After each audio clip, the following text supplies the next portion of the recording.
All right, we're back with Abdul Carter, edge rusher, Penn State, up-ball linebacker, probably play quarterback if you need him to. I could.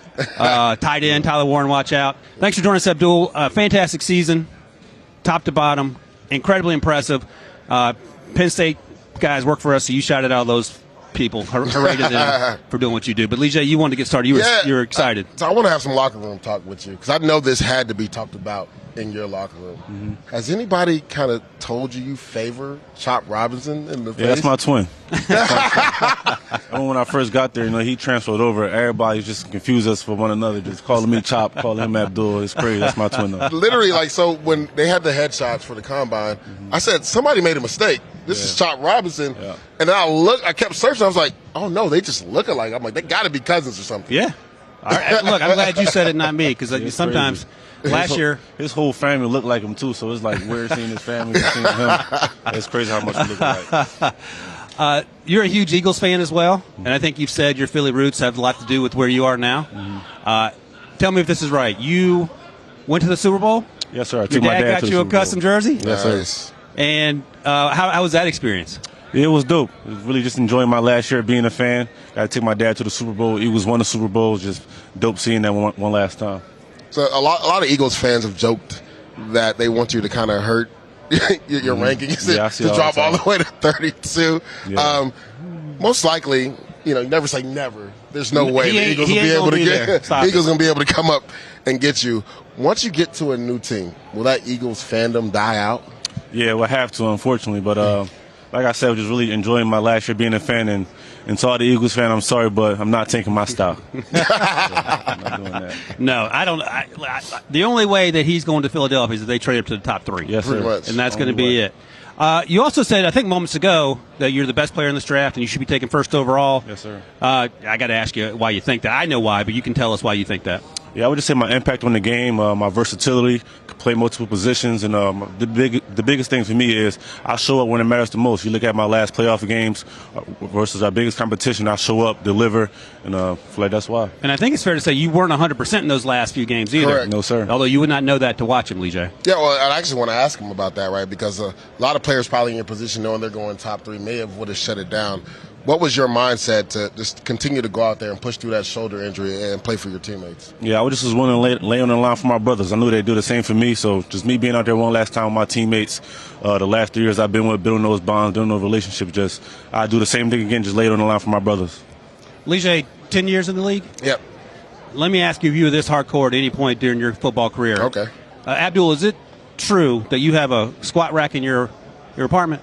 No, when I was growing up at my house in Philly, I did. Oh, okay. Yeah. Okay. Yeah, I did. My dad, he trained me my whole life, wanted me to be the best, and that was a part of the process. Just having that weight room right in the living room, running around the block, weights on my head, just doing the things that required me to be the best.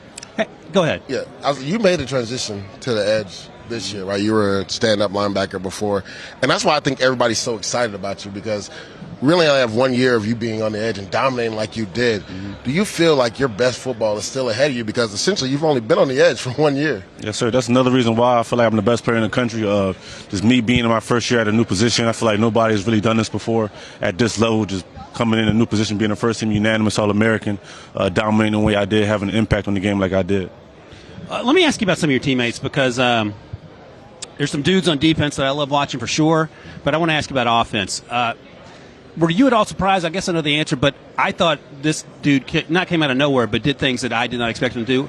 Any surprise to what Tyler Warren accomplished over the course of the season? No, sir. I've seen that right when I came in, just his jump ball ability, just the playmaking ability, the versatility, can be moved around multiple positions. But I feel like this year he really put it all together, and he's just one of those guys, even if he's not getting the ball, he's blocking somebody out of bounds, just doing all the little things that matter, and that's why he's so great.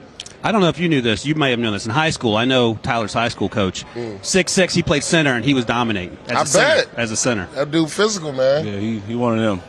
By the end of this week, when you finish going through all your interviews at the Combine, what do you want teams to know about Abdul Carter? Really just get to know me more as a person. This is really my first time meeting all the teams, being around them, talking around them. But really just trying to take everything one day at a time, one moment at a time, just keep my head where my feet are. We were talking about this, and I don't want to call out Donovan Jackson, the guard for Ohio State, but his first time playing left tackle because of injury was against you. Yes, sir. It didn't go very well for him. He got better as the season went on. How was that game for you in terms of the things you're able to do? Because it looked pretty fun to watch from my perspective. Yeah, I wish we could have got to win that game, most importantly. But it was a fun game for me. Just him being out there, I knew it was a matchup I would like. If I could have lined up on either side, whether he had 10 games or 10 years of experience, I would have given him the same work. Yeah, and like I said, he got better. I'm not trying to call Donovan out, but that's a tough position to be in. Your first day on the job, tough. And Abdul's lined up across from you. You have to try to stop that. Go into your thought process when you're prepping throughout the week when it comes to pass rush. Again, this is your first year playing out on the edge. Just take me through like your daily routine as you get ready to face an opponent. Like, what are you looking at when you're getting ready to pass rush against somebody that week? Obviously, what they give up on film, the way they pass it, how to use their hands, and so I just start developing my plan there. Talking to my coaches, asking my coaches for advice. What should I do? What moves do you think that will work best? Then just throughout the week, just practicing hard because I feel like without an elite week at practice, you won't really play that well in the game. So just making sure I got everything right, everything screwed in before the game. All right, before we let you get out of here, I got a couple things for you, Abdul. I'm going to have you blind rank these Eagles quarterbacks. So we'll see what your Eagles history is all about. Our Penn State Eagles fan over here thinks you're going to know all these guys. So let's see what you got. You ready? So you got a blind ranking 1 through 5. You're not going to know who's coming next. First up, Randall Cunningham. 4. Nick Foles. Won your Super Bowl. 3. He won a Super Bowl. He sure did. All right, Mike Vick. 2. All right, it's going to get tough now. Yeah, it is. Donovan McNabb. Unfortunately, 5. You know who's next? Jalen Hurts. I got to go number 1. All right, one more thing. This or that game. I'm going to name you some quarterbacks. You tell me which one you're most excited to sack, and we'll go down the list once you get to the league. Caleb Williams or Drake May? Caleb. Caleb or Jaden Daniels? Caleb. All right, going to be a little Philly on Philly crime here. Caleb or Jalen Hurts? Jalen Hurts. All right, Jalen or Josh Allen? Jalen Hurts. Jalen or Joe Burrow? Jalen. All right, here we go. Old school. Jalen or Aaron Rodgers? I go Aaron Rodgers. He's really my favorite quarterback growing up, so I say Aaron Rodgers. We've heard that a couple times. AR's a big guy around here. Aaron Rodgers or Lamar? Lamar. And then finally, Lamar or Patrick Mahomes? Lamar. Okay, that's the first time we've had Lamar. Yeah. I got one more for you. One more for you. You were number 11 at Penn State. For people that don't know, that's a prestigious honor. LeVar Arrington started it a few years ago. Michael Parsons wore that number. My teammate Navarro Bowman wore it. What type of honor was it to wear that number? And what was your thought process when they said that you were going to be able to wear number 11? It was one of the biggest honors of my life. And it's dope because when you get that number, you feel that advice you get from all the guys who were before you. They tell you how to go through it, how to process it. But at the end of the day, it's really about legacy and it's what you leave behind. And I feel like I did that throughout my career. Just be able to leave behind a great legacy. And now, LeVar Arrington, the second guy, the one who started to his son. So it's dope just to see that. Yep. He looks up to me. I get to guide him throughout this process, so it's all dope for me. Man, amazing. Abdul Carter, Penn State. He ain't going to Philly. Sorry, Eagles fans, because he's too good. Thank you, Abdul. Thank you.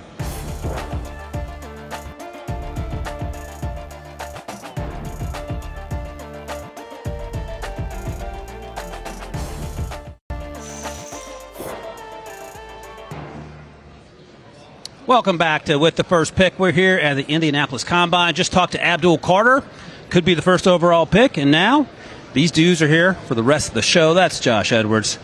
This handsome devil who's dressed like the couch is Emery Hunt. And this other handsome devil dressed like the couch is Mike Renner. Couch. Yeah. I'm like blended in. You guys might be in front or behind the couch. We're not quite certain. Who knows? It feels like a Scooby-Doo episode. I think I'm Fred. I think that's Shaggy. We just need the dog to show up and solve the crime. And we'll get to it. But in the meantime, let's talk a little bit about the Combine since we're here. And we'll talk about our favorite Scooby-Doo characters at the end of the show here. So we just heard about Abdul Carter and all he brings to the show. But I want to talk about which D-lineman is going to separate himself from the pack this week. And, Mike, I'll start with you, and I'll bring up the rear here. See, I don't know if any of the first-rounders separate themselves because they're all going to just blow it up. Like, these guys are all freaks of nature. So I'm going to go the second-rounders or, like, the day two-ish guys. And I'm going to go with Jordan Burch, the Oregon defensive end. Jumbo defensive end, 6'6", 295. He was a Bruce Feldman's top 10 on his freaks list this past year. At that size, apparently a 35-inch vertical, over 20 miles per hour on the GPS. 32 pressures only, though, last year. Like, he's not dominant tape, but I think as a bull rusher, he is very good. And that's really, if you're 295 and you're explosive, you don't need too much. You need a bull rush and maybe a couple moves off of that. So he's closer than maybe that number of only 32 pressures suggests. So in the loaded class, he could make his way up to the top of round 2. Tell me what you think about this. His teammate Derek Carmen, he plays inside. He's going to test well and probably going to be a first-round pick. I describe Derek Carmen as a slow burn in terms of having to watch more to fall in love with him. Similar to Birch, or a little different in terms of how quickly you fall in love with, I guess. I think you see Birch's explosiveness real quick on his tape. And so that's like the selling point with him. When a guy's that big, that explosive, it's just that's what wins on the edge in the NFL. All right, Josh, we talked to this young man earlier, Shamar Stewart out of Texas A&M, and our buddy Lee J. Douzable asked him why he wasn't quite as productive as perhaps his size and frame should suggest. He told us he's going to run sub 4.5, so tell us a little about Shamar Stewart and why you like him so much. Yeah, and first of all, Jordan Birch is a great option. I think he's going to do really well here at the Combine as well. But I think Stewart, with so much of his potential, his draft projection is based on how well he does here at the NFL Combine, because his potential is athletic based. He played on the edge at Texas A&M, but he's 6'6", 290 pounds, has the positional flexibility to potentially slide inside depending upon the situation. So for somebody that has maybe not quite the production that you would expect from a first-round edge rusher, coming out here and performing well athletically is going to do wonders for his stock. I agree. And Emery, your guy is Darius Alexander at Toledo, and he is a lot like you in that he is a football historian. We showed him a bunch of old-school D-linemen. He got 100% on about 15 guys, so that's another reason to love what he brings from Toledo. You heard that Tennessee Titans take him -- 1 overall, because I like guys that understand the history. When you think about someone like Alexander, and the reason why I love those type of defensive tackles, they're acting as if they got somewhere to go.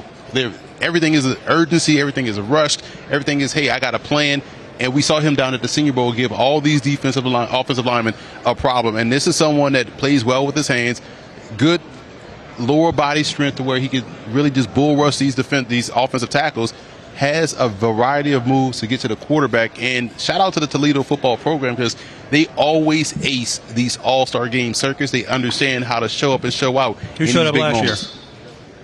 Quinyon Mitchell. First-round pick and has a Super Bowl ring now. I'll give you another bonus one. Hula Bowl, Jawan Newton, the wide receiver, showed up big time. Who's down his there brother? As well.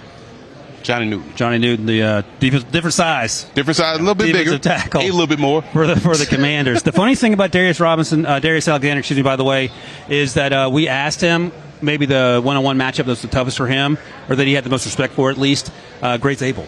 Okay. Guy who had a great Senior Bowl, may end up being a first-round pick out of North Dakota State, and he noted at the top, he said, listen, that guy played tackle at North Dakota State. He kicked inside the guard and center and looked like he'd been there his entire life. And I think that speaks a lot to Gray. And obviously Darius, as you noted, had a great week. Well, Darius Alexander went from inside at Toledo to he was rushing on the outside. Like, he's going up against offensive tackles and winning. So I think that week of practices, he made himself a lot of money in that event. Absolutely. And our buddy Lige thinks maybe back in the first round could be an option. We'll find out. We're going to get through this process 57 days. Mike, I didn't put that question to you, but I think we're at 57 days until the actual draft. So I actually prepped it because I was embarrassed from yesterday. It's 57, right? I had it. It's 57. All right, there we go. We got that right.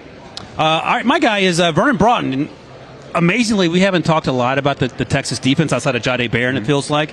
But Vernon Broughton played alongside Alfred Collins, two guys who I think have day two possibility. And we were talking, Josh and I, earlier about that. And Sorrell is an edge rusher who's had a good season and going to have a good week here as well. The thing about Broughton that I love, he'll play a little high at times, so he's got to work on that. But against the run, he is fantastic.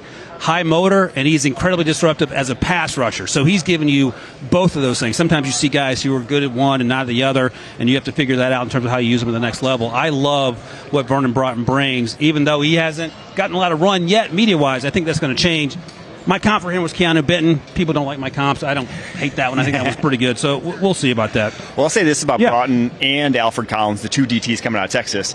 The fact that they didn't play until this year is no knock against them. The guys Byron Murphy, Tavondre Sweat were both top 40 picks last year. So the fact that they really couldn't see the football field and haven't played a ton of football, you might think their best football is ahead of them because of that. And the more reps they get, the better they'll get. Because I expect both Collins in terms of like being a run defender in terms of his play strength, but then Broughton in terms of his explosiveness. I expect them both to have good weeks themselves. And a cheat code with that is when you're looking at these guys that are dominant on one side of the football, look at the other side of the football. When you're talking about Texas' defensive line, that's because their offensive line is really good. Yep. So you're going to have that yin and yang like we did with Alabama and Georgia for all these years. Iron sharpens iron. Boom. Yeah. Mike Tomlin over here. Yeah. Mike Tomlin Renner. All right, let's go. What else we got here? All right, which position group? I'm going to start with you, Josh. Beyond the defensive line, are you most excited to watch this week? Yeah, for me, it's got to be the running backs. I mean, the competitive juices have to be flowing out here in Indianapolis because everybody that's going to do drills, they're going to do the 40s, everybody is a top prospect. I mean, you talk about Travion Henderson, Quinshon Judkins from Ohio State, Amarian Hampton from North Carolina, Ashton Genty, of course, from Boise State. But those are the guys people are talking about. I think Corey Kiner from Cincinnati. Love him. R.J. Harvey from UCF. I mean, you can go on Woody and Marks on. out of USC. I talked about him yesterday. It is such a deep class at the running back position, and I think when you see these guys line up one after another, you can't help but be excited about the competition that could arise here in Indianapolis. Because we're talking about a lot of potential top 100 picks, and that's the group that excites me the most. I am excited that you took running back, so Emory could not take running back, so you got to go with So another I got in position. the document before him for that reason, because I knew he was going to cherry all pick. running backs all the time, so you got to zig when Josh Zach. I was building a set here, so I was doing more important work, guys. But I'm gonna and you still wore that purple shirt. Exactly. I had to coordinate. You know the movie. I had to look at quarterbacks because we know we're talking about the top two, but it's not about the top two, in my opinion. It's really about everybody else. Because who's going to be throwing the football? Who's going to be out there competing? And that's what we really want to see. And that's why I think the quarterbacks that are going to participate out there on the field, testing, throwing the ball with these receivers, have a great chance, because the goal here is to now vie for QB3. I think that's where we still have a little bit more wiggle room to say, okay, who's going to be that third quarterback off the ball out of Cam Ward or Shedeur Sanders, whoever you like, one or two. Number 3 is open and ready for up for grabs, and we're going to see someone go out there and try to take it. Yeah, and a couple years ago, C.J. Stroud came here and threw, and a lot of other people did, including Bryce. And I think that helped his cause, in addition to, of course, the Georgia game. All right, Mike, tight ends. I think we have the same tight end 3 right now, Gunnar Helm. Is that right? Yeah. Not a lot of Gunnar Helm talk. Where are you in terms of the rest of this group? I love this group. I think of this group, you could see 7 starters day one in the NFL. If not day one, by year 2. That's a quarter of the NFL could be coming from this tight end group. It's loaded. There's guys at the top that we all know and love. Colson Loveland, Tyler Warren, who's not, unfortunately, testing down here. We just heard Noah Elijah Arroyo from Miami, but he is one of the better athletes in this draft class. But then after those guys, it's like Harold Fannin Jr. from Bowling Green, Terrence Ferguson from Oregon, Gunnar Helm from Texas. It is just loaded. Mason Taylor from LSU. You could throw him in there, but he's probably not in the same class, in my opinion. But all those guys, I expect to go top 75-ish, and if you draft a tight end in the top 75, you're probably expecting that guy to be your starter very early on. And if you're taking him top 75, you're not taking him to block. Correct. I expect these guys. I don't think of all those guys, I don't think anyone's going to run slow. I think they're all like sub 4.7 guys. They are all athletes. That's why we're speaking so highly of this tight end class. All right, I'm going to go to the other side of the ball and talk about the cornerbacks, because we know about the Will Johnsons of the world and Travis Hunters. But beyond that, and we spent a good time talking about Jahdae Barron out of Texas as well, who I think has a chance to be a first-round pick. But there are some dudes after that. I can't believe we have yet to talk about Trey Amos out of Ole Miss, who is one of my favorite players in this class. Big, long, fast. Azariah Thomas out of Florida State, another guy who was a bright spot on a team that struggled for much of the season, especially on offense. Zay Frazier we've talked about out of UTSA. He gets the Reek Woolen comparisons probably because he's long. Noel Williams was at the Shrine Bowl out of Cal, and he had a really good season. And again, as Mike's talking about the tight ends just being an incredibly deep class, this cornerback class isn't nearly as deep as the edge rush or defensive line, but there are going to be guys on day 2 that you get. Maybe Darian Porter is a guy that Mike talked about a lot yesterday, in fact. Guys on day 2 and day 3 who can help your team, whether they're in the slot, whether they're guys who can lock down, because these guys are so long now. And I'm incredibly excited to see how these cornerbacks do. You know why that is, Ryan, is because of what we've seen from the game, how it has now become more 3, 4, 5 wide receiver sets. Yeah. More time on task with these receivers running routes. Thus, you're going to get more receivers, defensive backs being able to go out there and cover. So that's why you're going to see this depth just go from front to back.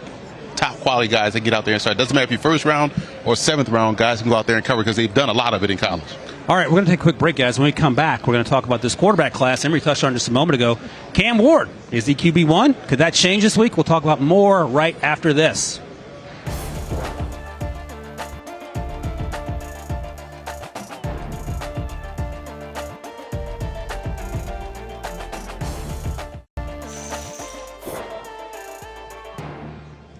Welcome back to With the First Pick here at the Indianapolis Combine 2025 edition.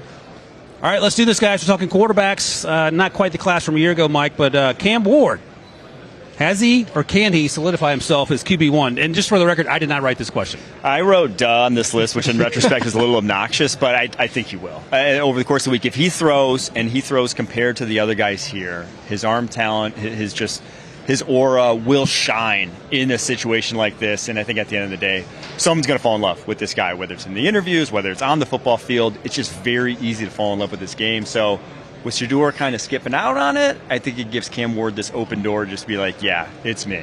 Do we know, is he working out or do we not? No clue. We don't know yet, okay. Because, he doesn't have to if the other guy he's going up against Shedeur. And I'll say this, and Josh, you agree with Mike, and as do I.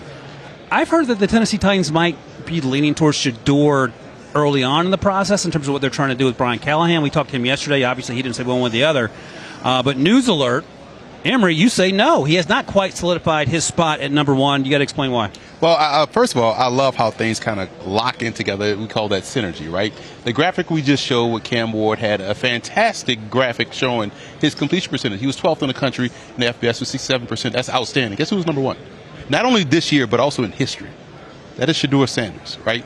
But also, this is the trick that they're trying to get us to do. I'm not going to let you guys fall in a trap. I'm not going to let you fall for the banana in the tailpipe. Here's why I'm going to save you guys. They want you to say Cam Ward will lock down this as the QB1 spot, which also puts emphasis on guys performing at the Combine. We are not going to ignore tape and focus on guys throwing in shorts versus air in Indy, outstanding environment.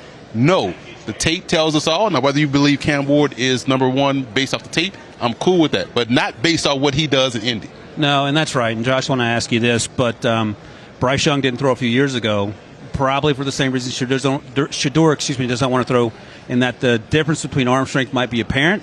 That said, and Mike, I think you probably disagree with me, I think Shedeur can make every throw. Mm-hmm. You okay with that? Yeah, I mean, like every throw, he turns down some. Okay, that's fine. That's fine.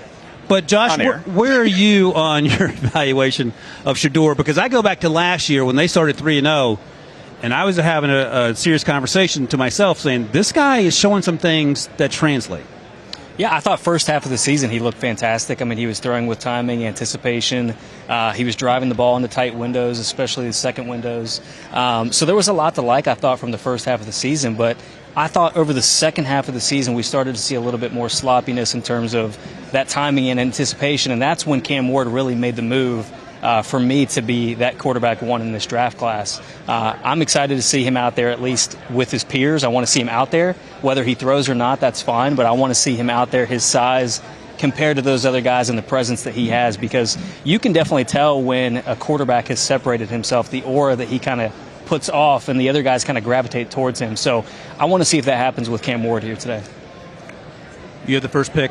Right now, the Tennessee Titans, who are you taking? Shedeur Ward or Cam Sanders. Either one of those guys would be fine. Listen, I've been steadfast on this all throughout the week. I am not going to make these two guys pit against one each other. It's like, do you like Biggie or Pac? I like all music. All these guys can rap, so all these guys can play. But I will go with Shedeur Sanders based off him being my QB1. And what I love about Shedeur Sanders is the touch, timing, anticipation that we all talked about, but also how he plays in these big moments. How many need-to-go habit drives we've seen him drive the team down the field to go and put them ahead only for the defense to give up those points back in Kansas State game.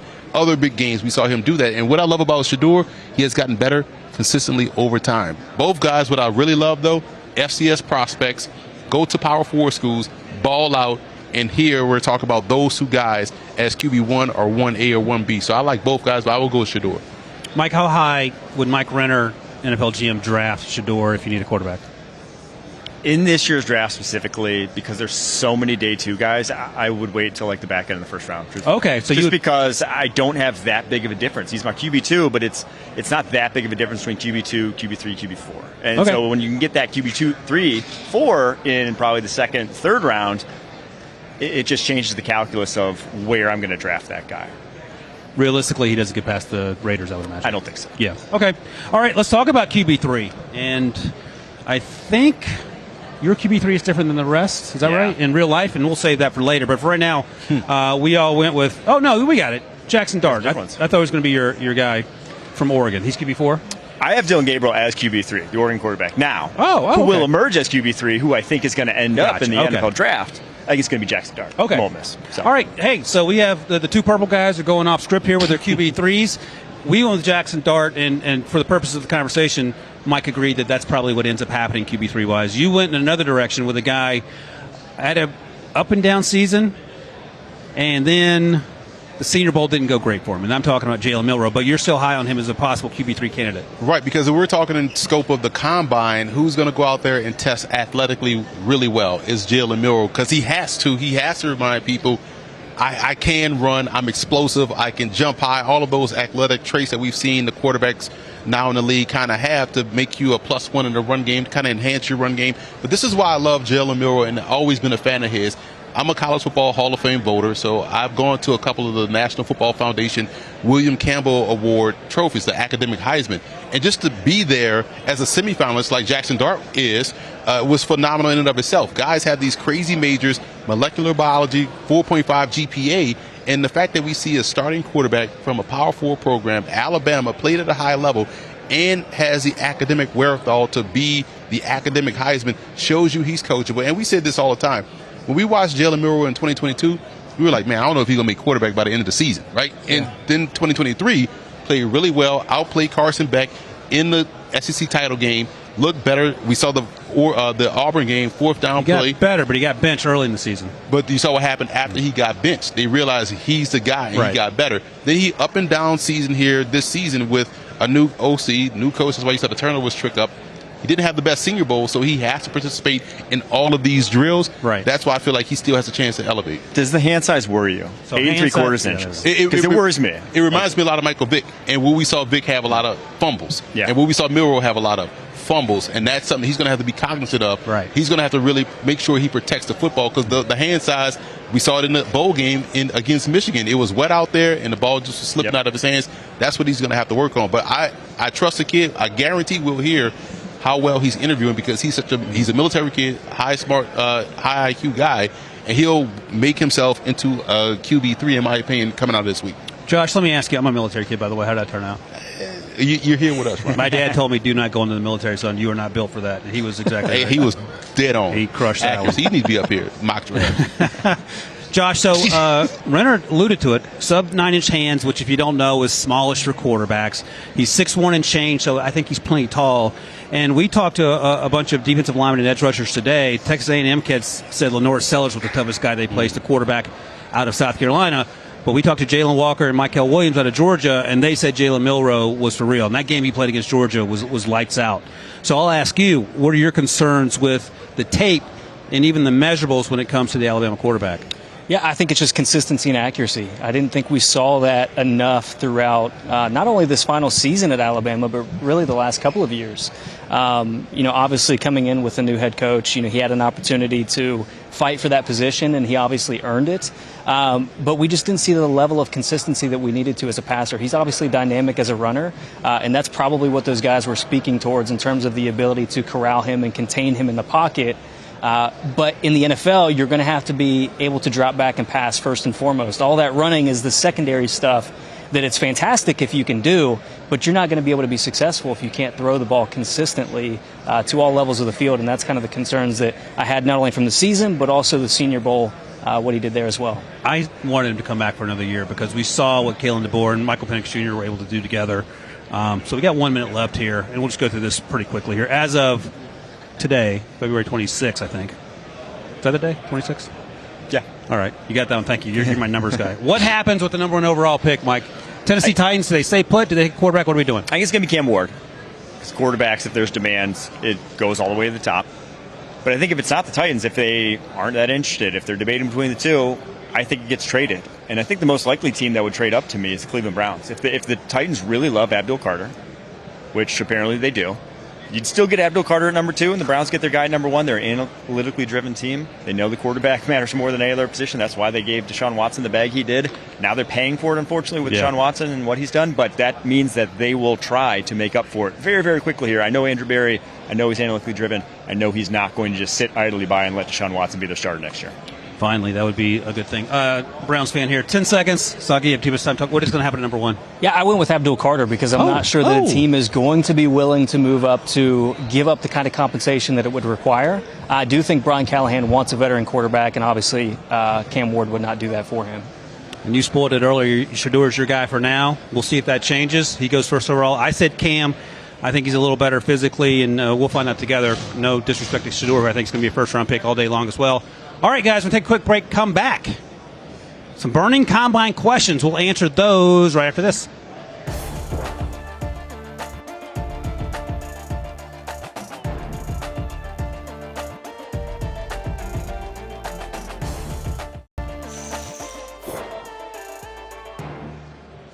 Welcome back to With the First Pick at the 2025 Combine here in Indianapolis. Josh Edwards, Emery Hunt, Mike Renner. I'm Ryan Wilson. Burning question time, boys. I'm going to start, and I'll just say this and get out of here. We haven't talked a lot about this guy either, another Texas player. Andrew Makuba, the safety. I watched his tape in the fall, and I loved him. And one of the things I keep hearing, guys, is that maybe he's not going to run that fast. And Dr. Speed can tell us, but his 200 time, he was moving. Like high school time at 200, Who was telling you he's not going to run that fast? I don't want to name names, but I think he's an elite processor. I think he's a sideline-to-sideline guy, and he will come downhill and smack you in the mouth. So if you're okay with this time, that makes you feel a little better. I at least think his short shuttle and three-cone are going to be great. Oh, that's good. where he Okay. wins. I mean, the guy's change of direction at safety is off the charts. Maybe his raw long speed isn't there, but he was a guy who played some slot early on in his career at Clemson, and I think that's where he wins, is that short area quick. So I think I wrote down something like 4.5 for him. Like okay, good. So that's for a safety. If you're below 4.6, that's a good time. Because he's one of my favorite players, and I have him as safety 3 or 4. I have to double check, but I have him going day 2. We'll see what happens. But I thought I'd been higher on him than other folks. Let's keep the safety train going. And Josh, I'll come to you. Nick Imanwori, we've talked a lot about him just because of the freakish athleticism as well as the tape. Yeah, 6'3", 227 pounds, guy that had 4 interceptions this past year. When you look at the modern NFL, there's a role for players like this these days. You've got Kyle Hamilton, you've got Jeremy Chin and some other guys that are kind of those jumbo safety type players that are now able to thrive in the NFL. So if he's able to do what I think he can do here in Indianapolis, I think you're probably talking about a solidified first-round grade for Imanwori. I think so. And we keep talking about him going to the Bills in the first round. That would be just a match made in heaven. And that feels like a layup. Emery, smallish school, but he played big at the Senior Bowl, Central Arkansas. Yeah, David Walker. And here's what's interesting about, there's only 7 small school guys here at the Combine because guys are now transferring up to these bigger schools, so we don't get that influx of small college talent. What shocked me was that he came in at 6'1", 267, not in a short way, but the fact that he's playing bigger than his size. You told me he was 6'4", 250. I was like, yeah, that checks out perfectly because he looks like that on film. He plays like that. But now we have these shorter, I call them pig defensive ends that are like, short, squatty guys. We just saw one, Brandon Graham, with the Philadelphia Eagles in the Super Bowl, have success. And those type of guys, there's a role for a hired assassin as a pass rusher. And I think he has a chance with his bag drills to show that he has the skills to build on what he did out there in Mobile. Mike, anyone help themselves more than maybe Cam Ward might be number 1 and number 2, Tyler Warren? Tyler Warren not going to test, though. I wrote him down initially because I thought, going from mid-first round to the top 10 is a possibility if he tests well, right? Because the athleticism is a big question. Everything else about his game, you love. You flip on the tape and you're like, yeah, the guy does it all that you want to see for an NFL tight end.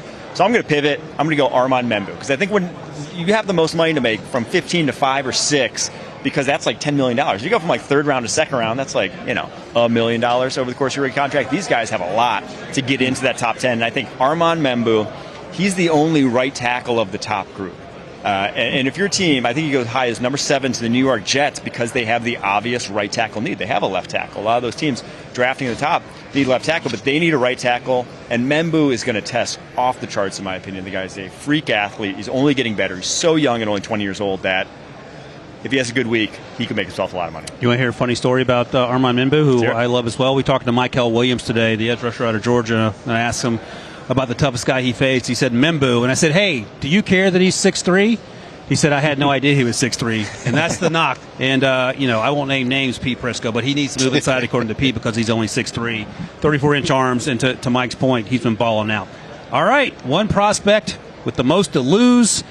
I'll start with you, Josh, and I'll follow up with the same position. You're going with Benjamin Morrison from Mike's alma mater, Notre Dame. Got hurt early in the season, but his tape is impressive when he's healthy. Yeah, I mean, that's exactly right. I went a little bit of a different angle with this because it's not necessarily what he's going to do or what he's not going to do in Indianapolis. It's what ultimately comes out during these medical evaluations, because you're exactly right. I think when you watch him as a player, you're talking about a very likely top 15 overall pick in this draft class.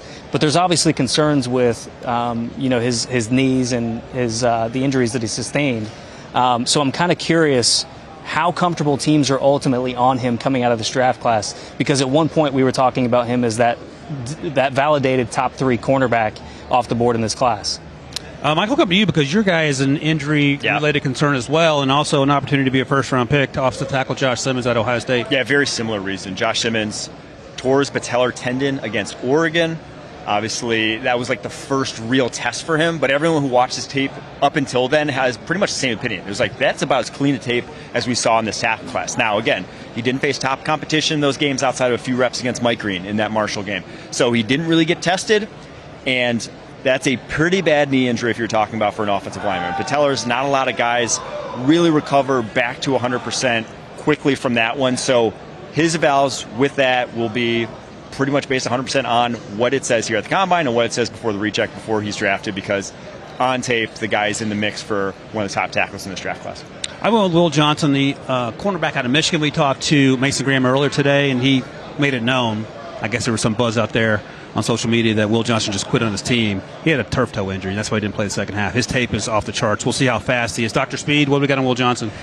Mid 4.5s, unfortunately. I don't know if he's that fast. Well, he's gone to the Steelers, though. So that's why he does have a lot to lose, in my opinion. I actually was going to put him until I saw you put him, because the athleticism was a question mark, and this past year's tape was not as good as the year prior's tape. Yeah, 2023 no, that's right. was much, much better. So didn't play nearly as long. 2023 is red hot. Yes. Great season.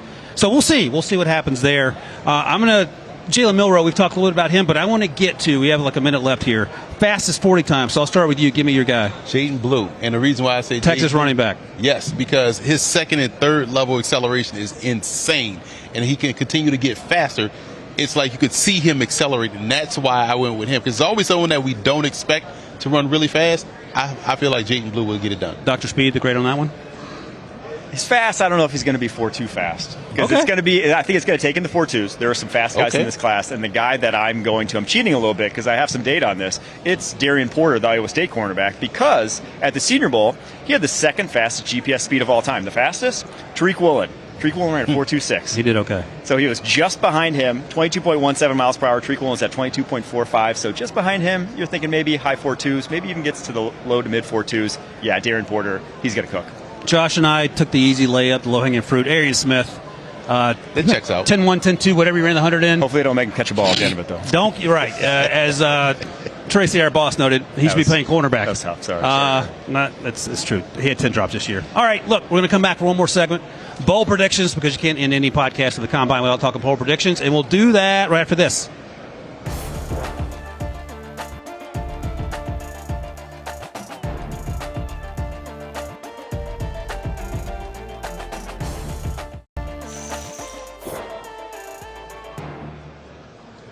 Welcome back to With the First Pick here at the Combine, Indianapolis, Indiana.